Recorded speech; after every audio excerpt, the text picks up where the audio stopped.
Hello everyone, welcome back to my YouTube channel. आज के इस वीडियो में हम पढ़ेंगे सीपीसी यानी कोड ऑफ सिविल प्रोसीजर 1908 में समन्स एंड डिस्कवरी, जो कि सेक्शन 27 से लेकर सेक्शन 32 तक दिया हुआ है और साथ में ऑर्डर 5 में भी दिया हुआ है। इस वाली वीडियो में हम केवल इसके सेक्शंस कवर करेंगे। तो सबसे पहले देखते हैं सेक्शन 27, जो कि कहता है समन्स टू डिफेंडेंट्स। सबसे पहले बेयर एक्ट की लैंग्वेज में ये सेक्शन क्या कहता है ये देख लेते हैं। Where a suit has been duly instituted, a summon may be issued to the defendant to appear and answer the claim and may be served in the manner prescribed on such day not beyond 30 days for the date of the institution of suit। इस section का मतलब है, मान लीजिए एक कोई व्यक्ति है जिसके खिलाफ कोई सूट इंस्टीट्यूट किया गया है। अब भाई उस व्यक्ति को कैसे पता पड़ेगा कि उसके खिलाफ सूट इंस्टीट्यूट किया गया है? उसे इन्फॉर्म तो करना पड़ेगा। तो उसे इन्फॉर्म करने के लिए कोर्ट उस व्यक्ति के लिए एक समन इशू करता है। समन का मतलब होता है किसी तरह बुलावा। एक समन इशू करता है with a copy of plaint. Plaint का मतलब होता है जो प्लेंटिफ है उसने जो सूट फाइल किया है उसमें उसने पूरे जो अपना कॉज ऑफ एक्शन के बारे में बताया है या फिर उसे क्या रिलीफ चाहिए वो सब बताया है, पूरा डिटेल्स दी है, उसे प्लेंट कहते हैं। तो समन के साथ वो प्लेंट का एक कॉपी डिफेंडेंट को भेज दिया जाएगा। उससे इस बात से इन्फॉर्म किया जाएगा कि आपके खिलाफ ये एक समन, ये एक सूट फाइल किया गया है, अब आपको इसका रिप्लाई देना है विद इन 30 डेज़, और इस रिप्लाई को बोलते हैं रिटर्न स्टेटमेंट। इस सेक्शन को एक एग्जांपल से समझ लेते हैं। मान लीजिए दो व्यक्ति हैं, ए और बी। ए ने बी के खिलाफ एक सूट फाइल किया ब्रीच ऑफ कॉन्ट्रैक्ट का। अब ए ने बी के खिलाफ सूट फाइल किया तो बी को आखिर पता कैसे चलेगा कि उसके खिलाफ कोई सूट फाइल किया गया है?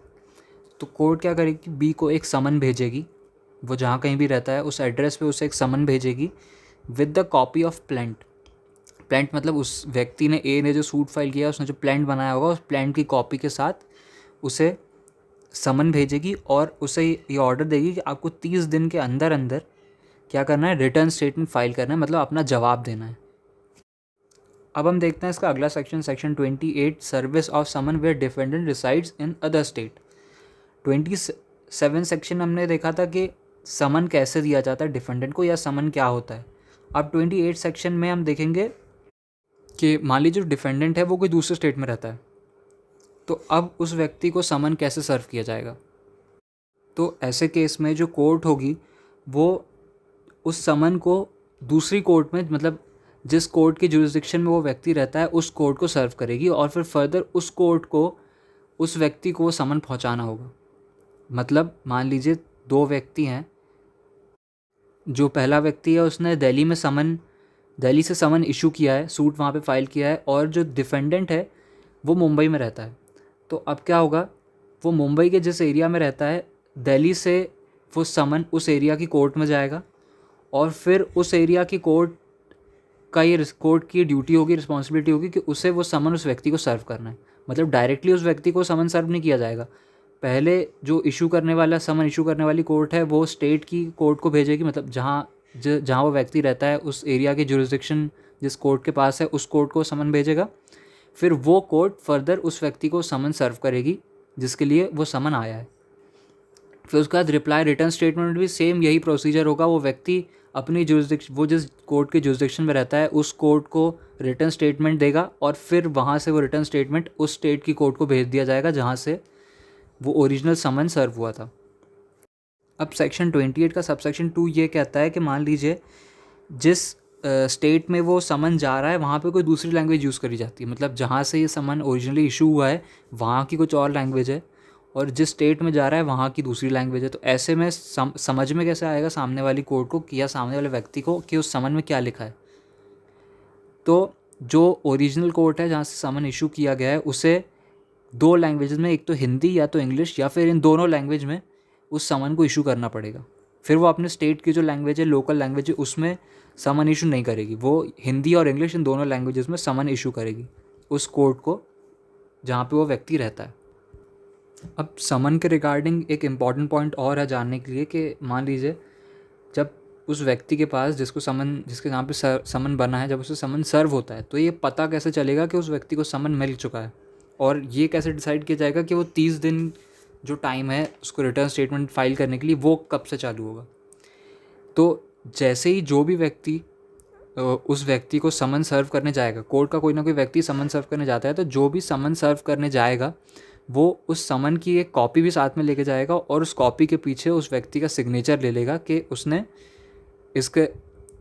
उस व्यक्ति को समन सर्व कर दिया है।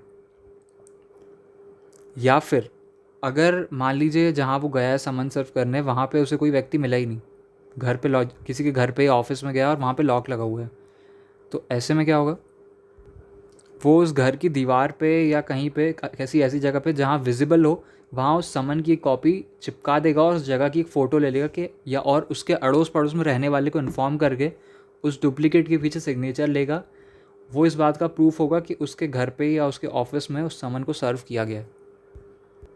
या फिर एक तीसरी पॉसिबिलिटी, अगर बाय पोस्ट वो समन सर्व किया जाता है तो पोस्ट रिसिप्ट होती है, जब किसी पास समन पहुंच जाता है या कोई पोस्ट या टेलीग्राम पहुंच जाता है तब भेजने वाले को एक ऑनलाइन नोटिफिकेशन आ जाता है कि आपने जिस किसी को भी ये पोस्ट या जो कुछ भी भेजा था वो उसके पास पहुंच चुका है। और फिर उसी दिन से जिस दिन उस व्यक्ति को समन सर्व किया गया, मतलब जिस दिन उस व्यक्ति के रेजिडेंस पे या ऑफिस पे समन भेज दिया गया है, उसी दिन से 30 दिन काउंट किए जाएंगे। मतलब जिस दिन उस व्यक्ति को समन मिला, मतलब जब या तो उसकी रेजिडेंस पे हम लगा के आए या जिस दिन उसके हाथ में हैंड ओवर करके आए, उसी दिन से वो 30 दिन गिने जाएंगे और 30 दिन के अंदर अंदर उस व्यक्ति को रिटर्न स्टेटमेंट फाइल करना होगा। इसके बाद हम देखते हैं सेक्शन 29 सर्विस ऑफ फॉरेन समन। अब मान लीजिए जो समन है वो किसी फॉरेन कोर्ट से इशू किया गया किसी व्यक्ति के लिए जो कि इंडिया में रहता है, तो उसे किस तरह से इशू किया जाएगा या उसे किस तरह से उस व्यक्ति को डिलीवर किया जाएगा। तो जो फॉरेन कोर्ट होगी वो समन को उस स्टेट के पास भेजेगी जिस स्टेट में वो रहता है, उस स्टेट या फिर उस सिटी की कोर्ट के पास भेजेगी जहाँ वो रहता है, और फिर फर्दर वो कोर्ट जिसकी जुरिसडिक्शन में व्यक्ति रहता है वो उस व्यक्ति को वो समन सर्व करेगी। और वो समन बिल्कुल इस तरह सर्व करेगी कि जैसे कि वो समन उसी के द्वारा बनाया गया है और उसी के द्वारा सर्व किया जा रहा है। इसके बाद हम देखते हैं section 30 power to order discovery and the likes. ये सेक्शन क्या कहता है, subject to such conditions and limitation as may be prescribed the court में at any time either its own motion और on the application of any party. मतलब कोई भी condition या किसी लिमिटेशन पे जो कोर्ट होगी वो या तो अपने खुद के मोशन पे यानी सियो मोटो पे या फिर किसी पार्टी के एप्लीकेशन पे जो डिफेंडेंट होगा या किसी व्यक्ति को समन सर्व करेगी for the purpose of discovery of something, या फिर इंटेरोगेशन के लिए, या फिर किसी डॉक्यूमेंट के एडमिशन के लिए, या तो किसी फैक्ट को जानने के लिए, या कोई दूसरी प्रॉपर्टी या कोई दूसरे डॉक्यूमेंट को प्रोड्यूस करने के लिए, या तो कोई और ऐसी चीज़ है जो कि उस केस से या सूट से रिलेटेड है उसे कोर्ट में प्रोड्यूस करने के लिए। मतलब केवल डिफेंडेंट को बुलाने के लिए ही समन इशू नहीं किया जाता, समन और भी कारणों से इशू किया जा सकता है। आप किसी दूसरे व्यक्ति को उस एज अ विटनेस अपीयर होने के लिए समन इशू कर सकते हैं कि भाई आप इस सूट में विटनेस हो, जो ये सूट फाइल हुआ है, जो केस चल रहा है, आप इसमें विटनेस हो, आपको कोर्ट में आना है, उस चीज़ के लिए समन। या किसी व्यक्ति के पास कोई डॉक्यूमेंट है, कोई कुछ किसी तरह की कोई आइटम कुछ है, उसे वो प्रोड्यूस करना है, उसके लिए समन। किसी तरह का कोई इंस्पेक्शन करना है, उसके लिए समन। या किसी तरह का डॉक्यूमेंट, कोई मटेरियल या किसी भी चीज़ के प्रोडक्शन के लिए या किसी एविडेंस के प्रोडक्शन के लिए कोर्ट समन इशू कर सकता है किसी भी व्यक्ति को।